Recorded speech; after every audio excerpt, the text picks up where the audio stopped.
옛날에는 그냥 무조건 최순실 거 아니에요 이거였잖아요. 그냥 뭐 특별히 뭐 그런 게 없었는데 그 비용을 낸 사람이 최순실이 아니라 다른 사람인데 김한수 전 행정관 원래 본인이 사서 그렇죠, 최순실 그렇죠. 그럼 김한수 행정관이 돈을 냈는데 그걸 최순실 씨 거라고 단정할 수 있나 이런 식으로 질문하는 거예요. 아, 예리하네. 그러니까 오히려 제가 봐도 그래 그런 쪽으로 의문점을 갖는 게 낫겠다는 생각이 들었는데 그래서 걸석 재판이지만 오히려 덜 불리한 게 아닌가 우스갯소리 이런 얘기도 해요. 그러니까 이분들이 형사재판에 완전히 베테랑들이에요. 그래서 딱 보면 딱 알아요. 이게 뭔지를. 그러니까 예전에 사전 변호사들보다는 훨씬 더 부담이 덜하고 훨씬 더 기록을 빨리 보고 훨씬 더 쟁점을 찾아내서 재판부가 원하는 게 뭔지를 알아낸단 말이에요. 그래서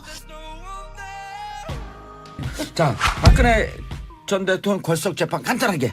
이거 뭐 그 많이들 우리 청취자분들도 잘 알고 계신데. 그러니까 원래 불리하냐 불리하지 않냐 그것만 좀 따져보면 좋을 뭐 것 같아요. 기본적으로 좀 불리한데요. 예. 좀 예상 외에 그 좀 어제 상황이 펼쳐졌는데 재판부에서도 깜짝 놀랐어요. 국선 변호사들이 너무 열심히 해서.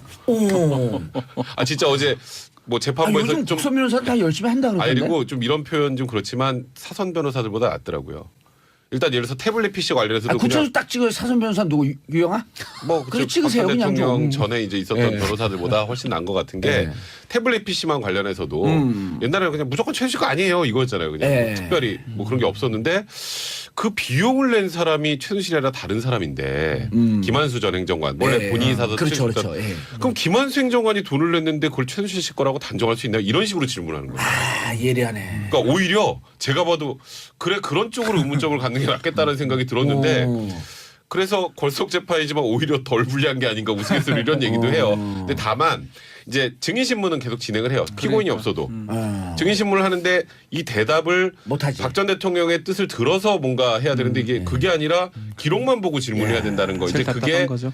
사실 어찌 보면 국선 변호인의 좀 한계이기도 하고요. 어차피 좀 지금 불리할 박 전 수밖에 없는 대통령이 이제껏 와서 뭐 한마디도 안 하고 가만히 있다 그럼 낙서하고 뭐 이러다가 말 한마디 하고 그때부터 걸석을 지금 되는 상황 아니겠습니까? 안 나오겠다라고. 그러니까 원래 있으나 마나 의미가 없었다. 뭐 그런 말을 제가 하기는 조금 그렇고 하여튼 비슷한 취지입니다.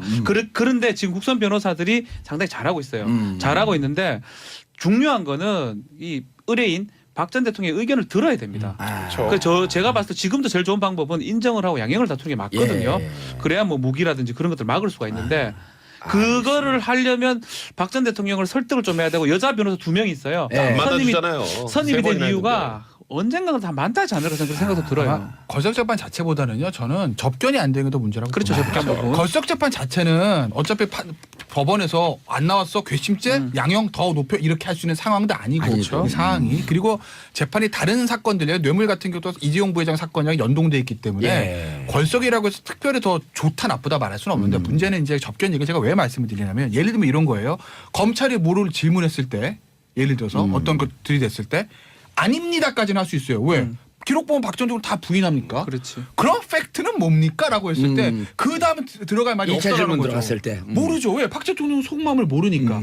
최소한 유영하 변호사는 박 대통령 속마음을 다 알고 어쨌든 박 전 대통령이 얘기하는 이 사건의 본인이 생각하는 팩트. 그걸 들은 적이 있으니 그걸 가지고 적절히 변론을 녹여내면 되는데 지금 국선 변호사들은 그게 없으니까 오직 수사 기록을 보는 박 전 대통령을 부인하는 아닙니다. 사익을 취한 적 없습니다. 이거밖에 모르거든요. 그러니 제대로 된 변론의 한계가 분명히 있을 수밖에 변론을 없죠. 못 하는 거죠. 접견 안 하고 변론한다는 건 상상도 못 하는 일이고요. 접견하는 과정에서 박 전 대통령을 설득시킬 수도 있는 거예요. 왜냐하면 논리적으로 보십시오. 기록상 이것만 인정할 수밖에 없다. 그러니까 접견을 무조건 해야 되는데 저 끝까지 저거 접견 안 한다는 거는 저는 그게 박 전 대통령 오히려 불리하다 저는 생각이 들어요. 접견해도 근데 인정 안 해요. 박 전 대통령. 설득시킬 수 있다. 유혹은 무슨 아니 변호사들이 왜 가서 유혹을 해요, 논리적으로 지금? 유영하 변호사 말고 일반 변호사라면 저라면 좀 설득시킬 수 있을 것 같습니다. 박근혜 전 대통령 설득할 정말요? 사람 없어요. 아니 청취자 2469님, 이 5명의 국선 변호인은 전국의 모든 변호사분들 중에서 모집을 하는 겁니까? 이 질문 좋네요. 저도 궁금하네요. 그러고 보니까 하고 싶은 사람 하고 모집하는 겁니까? 아니면 재판주가 누가 정해주는 겁니까? 원래 처음에 이 재판부에서는 모집을 했어요. 자원을 해라. 왜냐면 이게 너무 힘든 재판이니까. 그러면 노 변호사님, 백 변호사님도 원하면 할 수 있는 거예요? 원래 처음에 그랬었었는데 그때 한 명이 딱 한 분이 무보수로 난 하겠다라는 자원을 했었어요. 자원자가 나타났어요. 한 명. 네, 한 명이. 근데 연령이나 뭐 성향이나 이런 것 등을 다 고려해봤을 때 좀 부적절하다라고 재판부가 판단을 했고 한 분만 가지고는 안 되기 때문에 일단 그분은 제외시켰습니다. 그리고 서울중앙지방법원에 국선 변호인으로 등록되어 있는 예. 이제 전담 변호사들이 있거든요.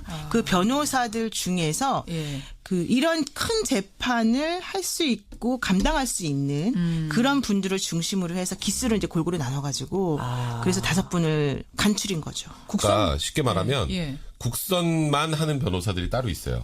그러니까 국선 변호 그러니까 사선 변호, 그러니까 쉽게 말해서 일반인들로부터 의뢰를 받아서 예. 재판에 출석은 쉬운 말로 못하고. 개업 변호사. 네, 그러니까 그러니까 아닌 분들이 이제 따로 이거는 있고. 사실상 뭐 월급을 받고 네. 국선 사건만 전담으로 하는 하시는 분들이 변호사분들이 계세요. 있어요. 근데 그분들은 재판부에서 지정하면 사실 거부하기 좀 그렇고요. 아하. 그래서 결국 아까 말씀하셨던 것처럼 할 사람 모여라고 했는데 예. 저희 같은 경우도 신청을 하면 국선 사건을 할 수도 있어요. 예. 이제 저희 같은 경우는 신청해서 하는 거니까 1년에 몇 건 안 하는데 아하. 그분들은 오로지 국선만 하는 분들이고 그래서 조금 전에 노영희 변호사 말씀하셨던 것처럼 중앙지방법원에 국선을 전담하는 변호사들 중에 그래도 이 정도 사건을 감당할 수 있을 거라고 판단한 그런 재판부에서 판단한 사람들만 5명 변호사가 된 거죠. 네. 뽑았다. 아, 그렇고 그러니까 신청했을 때 누가 신청을 했는데 막 박근혜 전 대통령 정말 싫어하는 사람이 네. 약간 안 좋은 의도를 가지고 변호사 신청했다. 그 이거를 가려내는군요. 그러니까 심사를 재판부에서도 하는군요. 고민이 많았던 것 같아요 이번에. 아, 그렇군요. 그러면 이런 뭐 지금 수임료에 관한 질문도 지금 들어왔어요. 수임료 뭐 8호 사모님 비롯해서 여러분들이 박근혜 전 대통령은 그동안 꽤 큰 변호사 비용을 지출한 것으로 알려졌는데 네. 국선 변호인들한테는 그 수임료는 누가 주나? 나라에서 주는 거죠. 나라에서. 법원에서 나라에서 보통 줍니다. 주는데요. 아. 제가 국선 변호 했을 때는 실수령액으로 29만 원 받았었어요. 29만 1,000원. 1,000원인가? 예. 아, 그 그래서- 사건의 크기와 관계없어요? 네, 상관없고 한 달이 되든 2달이. 근데 제가 했던 거 사건 중에는 우리 피고인이 도망갔어요. 진짜 안 나타난 거예요. 재판할 예, 때.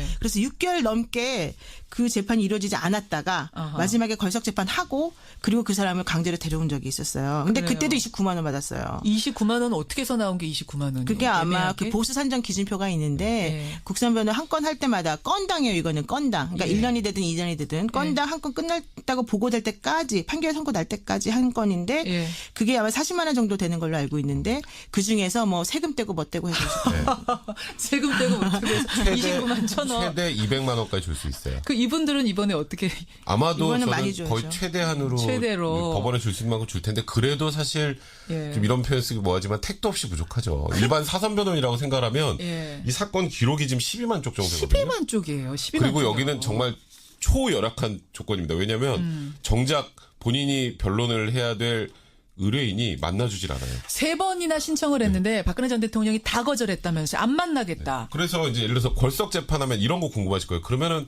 피고인 안 나오니까 그냥 바로 결심하고 선고하면 되겠네 이런 생각하시는 분들 많은데 맞아요. 예. 걸석 재판이라는 게 피고인만 없는 상태에서 똑같이 합니다. 똑같이 해요. 그러니까 어제 같은 경우에도 김건훈 이제 안종범 전 수석의 보좌관을 예.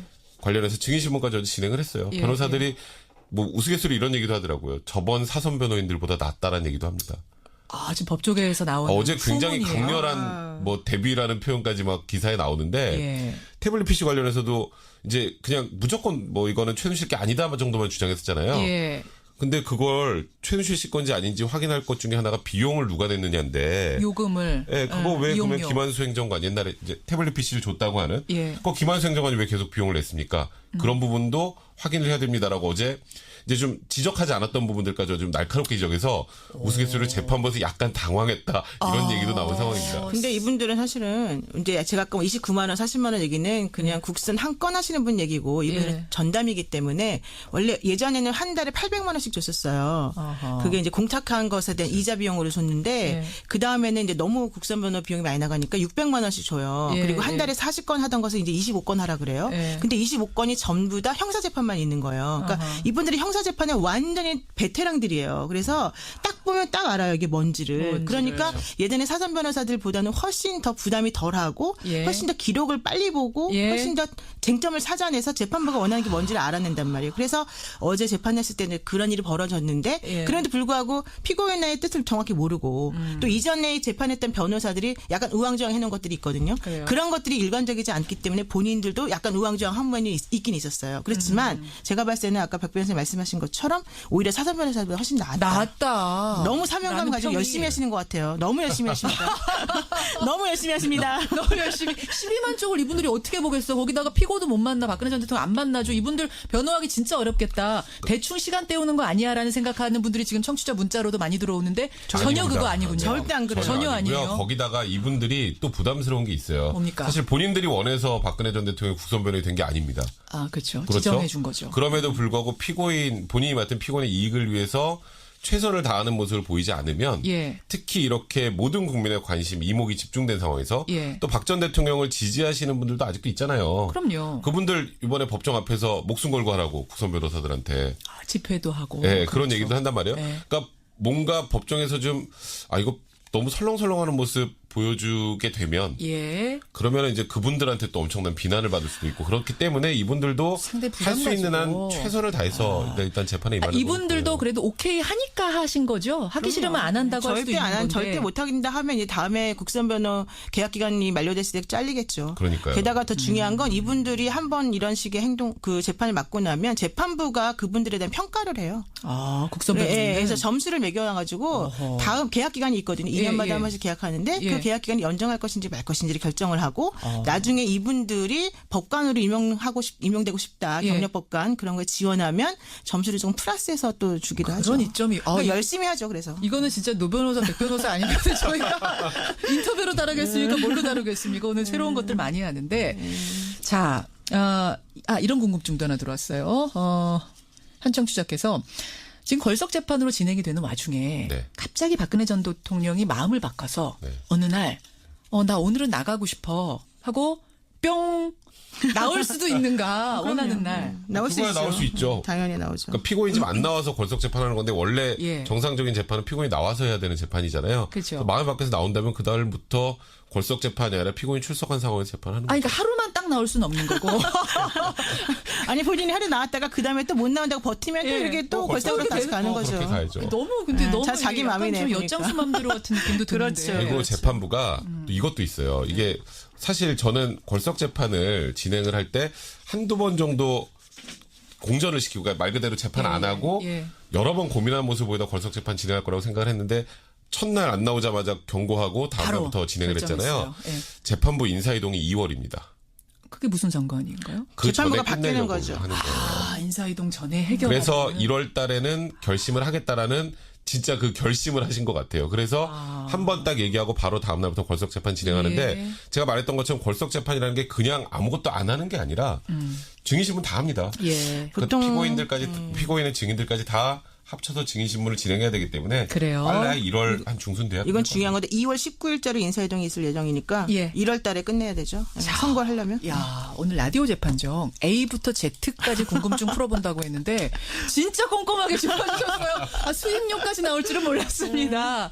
여러분들, 예, 궁금증은 더 보내주세요. 다음 주 이분들 나오셨을 때 제가 더 궁금한 것들 질문하겠습니다. 너무 짧죠? 짧네요. 오늘 시간 65%. 벌써 갔습니다.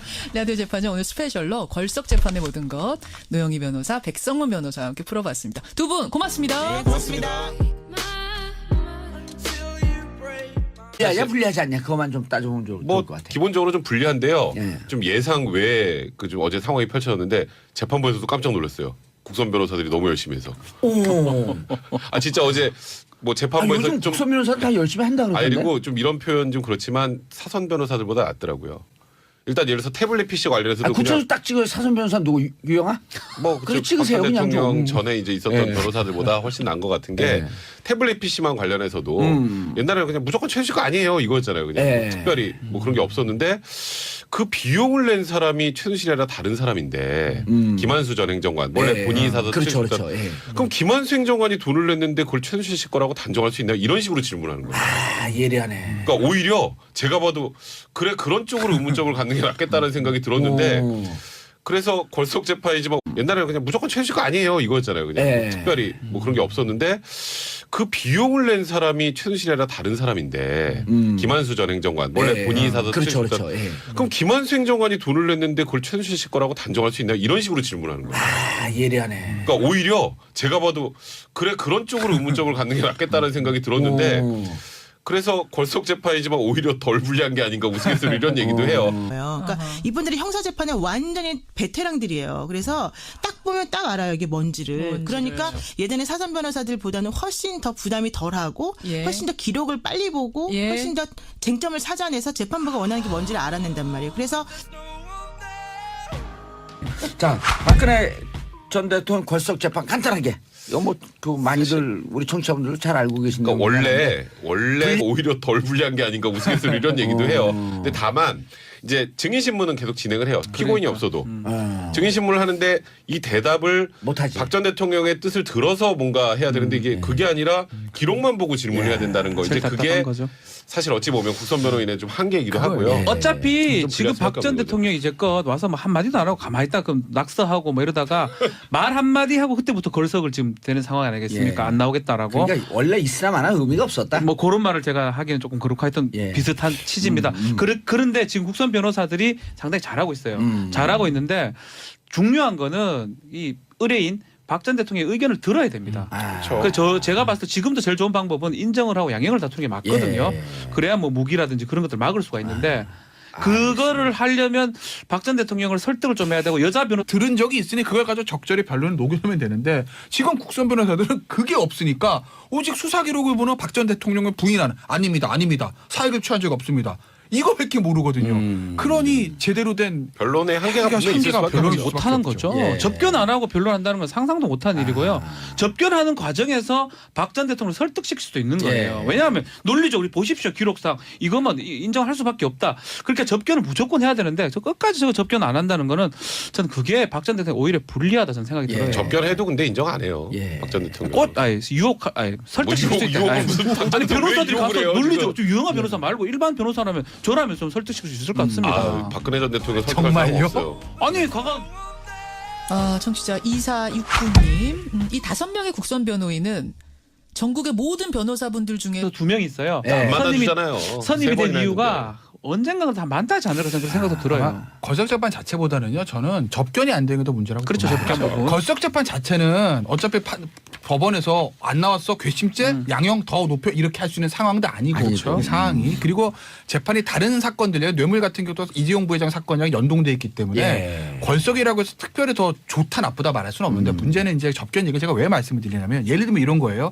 검찰이 뭐를 질문했을 때 예를 들어서 어떤 것들이 됐을 때 아닙니다까지는 할 수 있어요. 왜? 기록 보면 박 전 대통령 다 부인합니까? 그렇지. 그런 팩트는 뭡니까?라고 했을 때 그 다음에 들어갈 말이 2차 없다라는 질문 거죠. 들어갔을 때. 모르죠. 왜? 박 대통령 속마음을 모르니까. 최소한 유영하 변호사는 박 대통령 속마음을 다 알고 어쨌든 박 전 대통령이 얘기하는 이 사건의 본인이 생각하는 팩트 그걸